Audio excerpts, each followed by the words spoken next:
அவுது பில்லாஹி மினஷ் ஷைத்தானிர் ரஜீம். பிஸ்மில்லாஹிர் ரஹ்மானிர் ரஹீம். வணங்குவதற்கு தலையையும் வாழ்த்துவதற்கு நாவையும் கொடுத்த எல்லாம் உள்ள இறைவனுக்கு எல்லா புகழும். தமிழ்நாடு இஸ்லாமிய கூட்டமைப்பு மற்றும் IFTN மற்றும் அனைத்து ஜமாத்துகள் தோழமை கட்சி அமைப்புகள் சார்பாக பயங்கரவாத இஸ்ரேலிய நாட்டில் உலக ரவுடியாக செயல்படும் அமெரிக்காவின் அடிவடியாக இருக்கக்கூடிய நெதன்யாகுவை கண்டித்தும், அப்பாவி மக்களை கொன்று குவிக்கும் இஸ்ரேலிய நாசகார செயலை கண்டித்தும், இந்தியாவை இஸ்ரேலுக்கு எதிராகவும் பாலஸ்தீனத்திற்கு ஆதரவாகவும் செயல்பட வேண்டியும் இன்னும் பல கருத்துக்களை இங்கே பல தலைவர்கள் உரையாற்றினார்கள். நமது IFTN மாநில ஒருங்கிணைப்பாளர் மதிப்புக்குரிய சகோதரர் தூத்துக்குடி சம்சுதீன் அவர்களை இந்த நேரத்தில் உரையாற்றுமாறு அன்போடு கேட்டுக்கொள்கின்றேன். அஸ்ஸலாமு அலைக்கும் வரஹ்மத்துல்லாஹி வபரகாத்துஹு.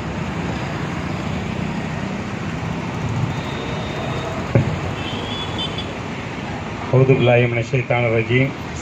பிஸ்மில்லாஹிர் ரஹ்மானிர் ரஹீம். அல்ஹம்துலில்லாஹ் நஹ்மதுஹு வ தவக்கல் அலைஹி. அம்மா பாத்.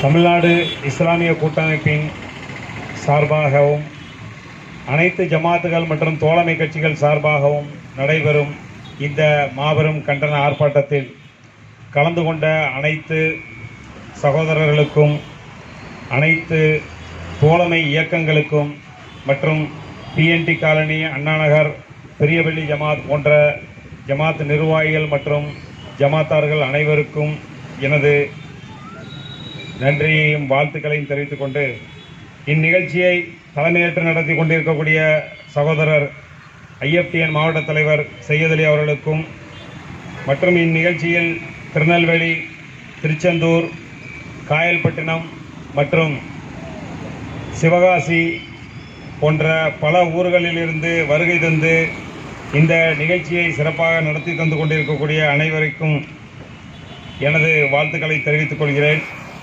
மேலும் இக்கூட்டத்தில் வரவேற்புரை நிகழ்த்திய ஜாகிர் ஹுசேன் அவர்களே, வாழ்த்துறை வழங்கிய கிதர் பிஸ்மி அவர்களே, மேலும் சிறப்பு பேச்சாளராக இங்கு வருகை புரிந்துள்ள சகோதரர் ஜனாப் சாத்தூர் சையத் இப்ராஹிம், மாநில துணைத் தலைவர், தமிழ்நாடு காங்கிரஸ் கமிட்டி சிறுபான்மைத்துறை சார்பாக வந்திருக்கக்கூடிய சகோதரர்களுக்கும், எனக்கு முன்பு பேசிய அனைத்து சகோதரர்களுக்கும் எனது நன்றியும் வாழ்த்துக்களையும் தெரிவித்துக் கொள்கிறேன்.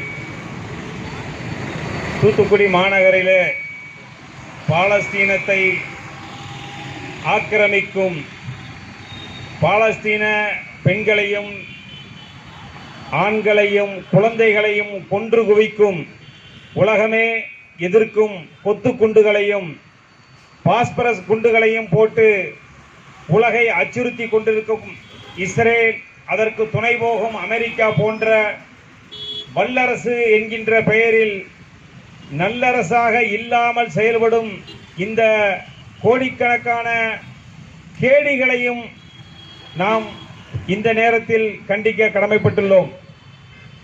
இங்கு தூத்துக்குடியில் ஒரு ஆர்ப்பாட்டமோ ஒரு பொதுக்கூட்டமோ நடத்திட்டா பாலஸ்தீனில் போர் நின்றுமா அப்படின்னா கண்டிப்பாக இல்லை. அமெரிக்கா அதனுடைய ஆதரவை துண்டித்துக் கொள்ளுமா அப்படின்னா அதுவும் நடக்காது.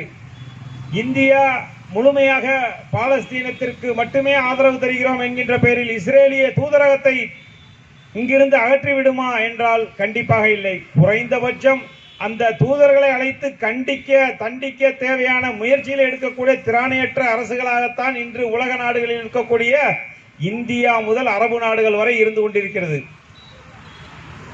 அவங்கள்ட்ட பேசுறதுக்கு கூட இன்னைக்கு நாதியற்ற சமுதாயமாக ஒரு நாடு அப்படின்னு சொன்னா அந்த நாட்டுக்கு ஒரு இராணுவம் இருக்கணும், ஒரு காவல்துறை நிறுவனங்கள் இருக்கணும், அதே மாதிரி மருத்துவம் மற்றும் நகராட்சி, உள்ளாட்சி போன்ற நிர்வாகங்கள் இருக்கணும். ஆனா இன்னைக்கு உலக நாடுகள் பூராவே இஸ்ரேலை கண்டிக்கிற விதமாக என்ன சொல்றாங்கன்னா, போரை நிறுத்துங்கிறாங்க. இது யாருக்குமான போர்னே தெரியல. இது போரே கிடையாது. ஒரிஜினலா சொல்ல போனா போர்னா ஒரு ராணுவத்துக்கும் நடக்கணும், ஒரு அதிகபட்ச ராணுவம் இருக்கக்கூடிய ஒரு நாட்டுக்கும் குறைந்தபட்ச ராணுவம் இருக்கக்கூடிய ஒரு நாட்டில் சண்டை போட்டா ஓகே. பாலஸ்தீனுக்கு நாட்டிற்கான அங்கீகாரமே இப்பதான் ஒரு 5 நாடுகள் கொடுத்திருக்கு. அந்த நாட்டுக்கு போலீஸ் இருக்கா? இல்ல. அந்த நாட்டுக்கு ஒரு நிர்வாகம் இருக்குதா? கிடையாது. அப்ப அந்த நாட்டினுடைய நிர்வாகம் இல்லாத, ராணுவம் இல்லாத ஒரு நாட்டோடு அனைத்து வலிமை கொண்ட ஒரு நாடாக இருக்கக்கூடிய அமெரிக்கா, பிரிட்டன் போன்ற அனைத்து நாடுகளிடமும் ஆயுதம் வாங்கக்கூடிய வல்லமை கொண்ட ஒரு இஸ்ரேல் அரசு ஒரு பாலஸ்தீனர்களை, அப்பாவி மக்களை கொத்து கொத்தாக குண்டுகளை போட்டு அழிக்கக்கூடிய இவர்களை இதை போர் என்று நாம் எப்படி சொல்ல முடியும்? இது முழுக்க முழுக்க இனப்படுகொலை. குறைந்தபட்சம் இப்ப ஸ்ரீலங்கால LTT நேரடியாக சண்டையிட்டார்கள். அங்கு ஒரு இனப்படுகொலை நடந்தது.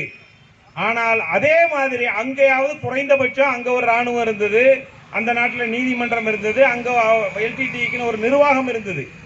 ஆனா பாலஸ்தீன்ல அப்படி ஒரு எதுவுமே கிடையாது. தண்ணி வேணுமா இஸ்ரேல் தான் கொடுக்கணும், மருந்து வேணுமா இஸ்ரேல் தான் அனுமதிக்கணும், டாக்டர்களை அனுமதிக்கணுமா வேண்டாமா இஸ்ரேல் தான் முடிவு பண்ணும், உணவுப் பொருட்களை வழங்கலாமா கூடாதா இஸ்ரேல் தான் முடிவு பண்ணும்.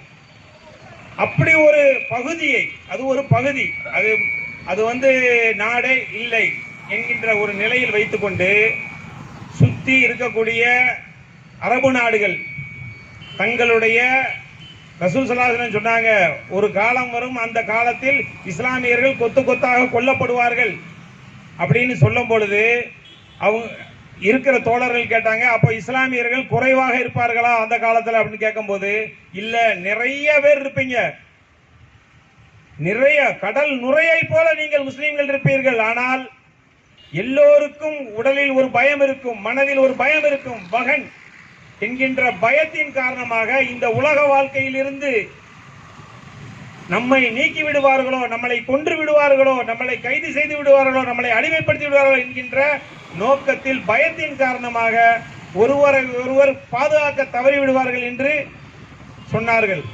அதுதான் இன்னைக்கு இந்த கூட்டத்திலையும் பாதி நடக்குது. யாருக்காக போராடுறோம், எதற்காக போராடுகிறோம் என்கின்ற ஒரு நிலையை கூட அறியாமல் நான் தான் பெரியவன், நீ தான் பெரியவன்கிற மாதிரியான நிலையில இன்னைக்கு மக்கள் பிரிக்கிறாங்க.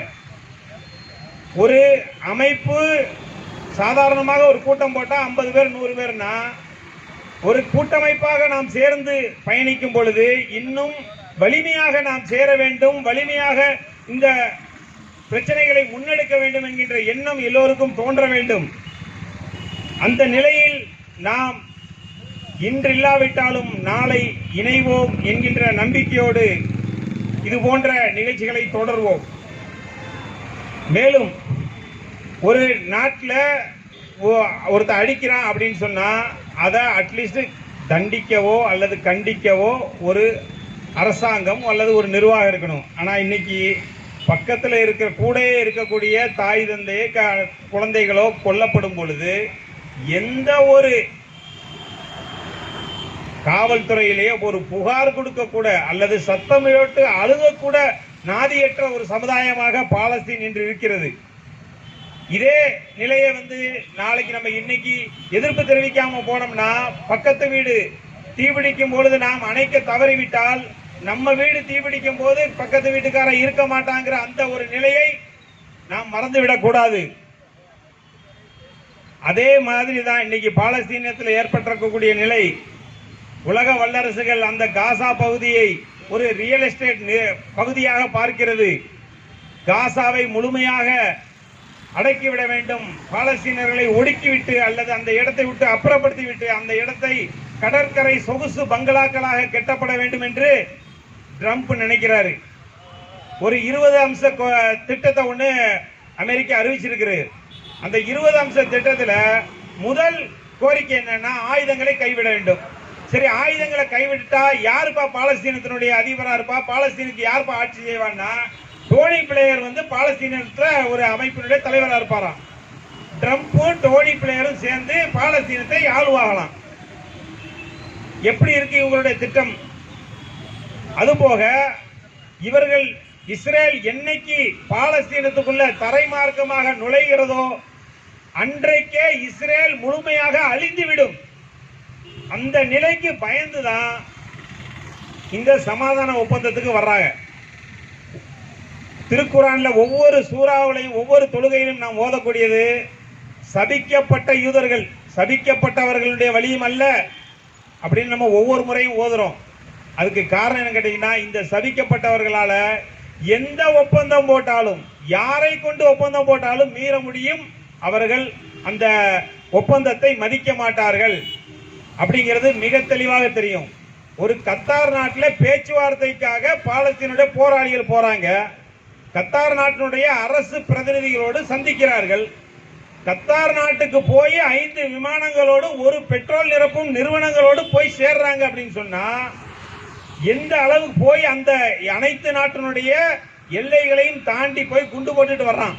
அப்ப எந்த அளவுக்கு இஸ்ரேலால இந்த மாதிரியான விஷயங்களை செய்ய முடிகிறது? இந்த அரபு நாடுகள் தங்களுடைய விமான தளங்களையும் வான் பாதுகாப்பையும் எந்த நிலையில் வைத்திருக்கிறார்கள் என்பதை நம்ம தெரிஞ்சுக்கணும். இந்த நிலையில் இருக்கக்கூடிய கத்தார்ல குண்டு போடுறான்.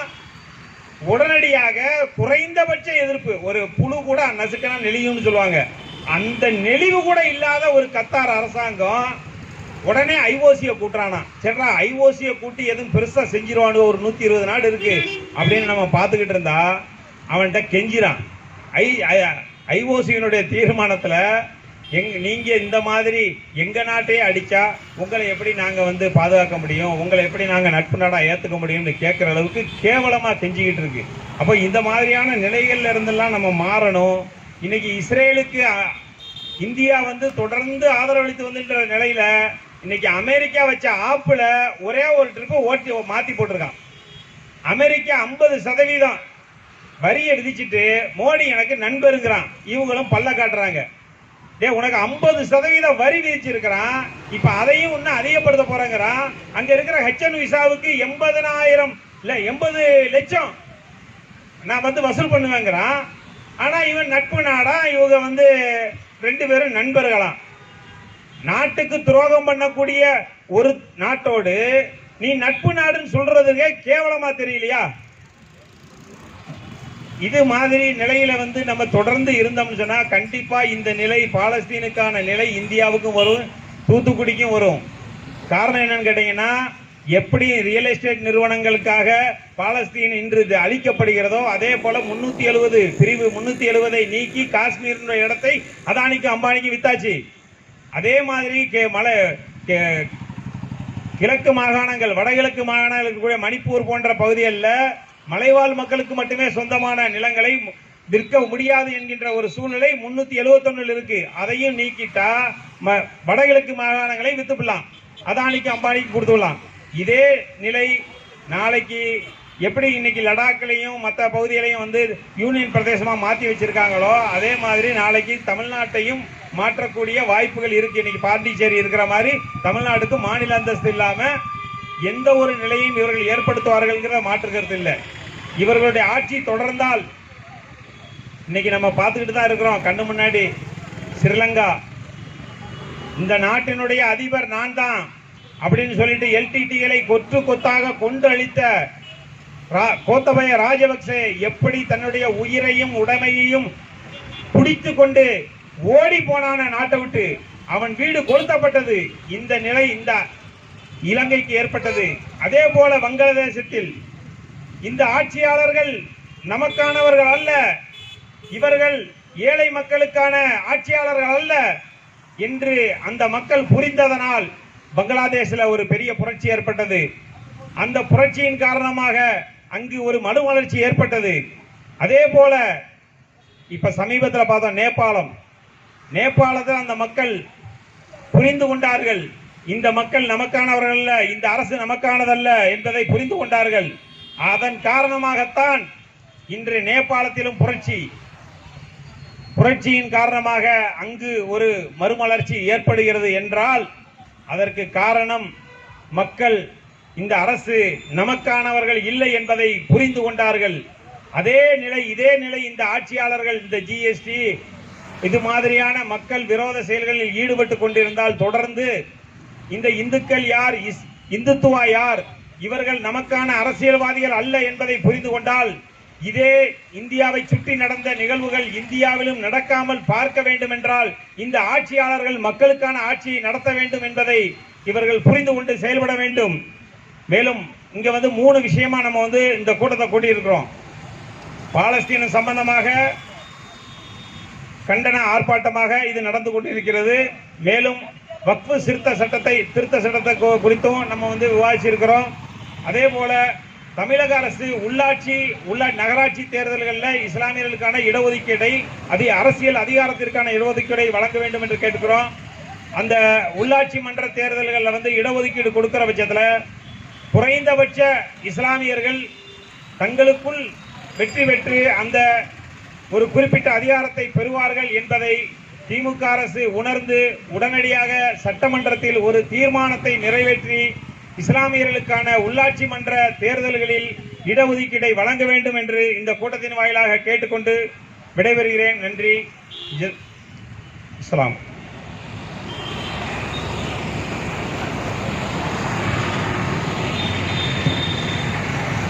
அடுத்ததாக திருச்செந்தூர் ஐஎஃப்டிஎன் பொறுப்பாளர் மற்றும் தமிழக வாழ்வுரிமை கட்சியினுடைய வடக்கு மாவட்ட செயலாளர் ராசிக் முசம்மில் அவர்கள் பேசுவார்கள்.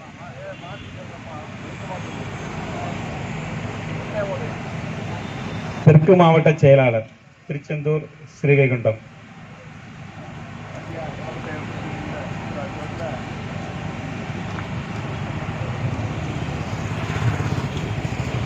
அஸ்ஸலாமு அலைக்கும் வரஹ்மத்துல்லாஹி வபரகாத்துஹு. இன்று தமிழ்நாடு இஸ்லாமிய கூட்டமைப்பு மற்றும் அனைத்து ஜமாத்துகள் தோழமை கட்சிகள் சார்பாக தூத்துக்குடி விவிடி சிக்னல் வச்சு நடைபெற்று கொண்டிருக்கக்கூடிய இந்த மாபெரும் கண்டன ஆர்ப்பாட்டத்தில் தலைமை பொறுப்பேற்றி நடத்தி கொண்டிருக்கக்கூடிய தூத்துக்குடி சம்சுதீன் காக்கா அவர்களுக்கும் அதன் ஏனைய நிர்வாகிகளுக்கும் அவர்களின் அழைப்பினை ஏற்று இங்கு வருகை தந்திருக்கக்கூடிய அனைத்து தோழமை கட்சிகளுடைய பொறுப்பாளர்களுக்கும் நான் சார்ந்திருக்கக்கூடிய தமிழக வாழ்வுரிமை கட்சியின் சார்பாக நெஞ்சார்ந்த வாழ்த்துக்களை தெரிவித்துக் கொள்கிறேன். இன்றைக்கி பார்த்தீங்கன்னா தமிழகத்தில் இன்றைக்கு முக்கியமாக இந்த பிரச்சனைக்கு 3 பிரச்சனையை முன்னெடுத்திருக்காங்க இந்த போராட்டத்தின் வாயிலாக. ஒன்று, இஸ்ரேலில் நடைபெறக்கூடிய இந்த போராட்டம். 2வது, வக்ஃபு திருத்த சட்டத்தை கண்டித்து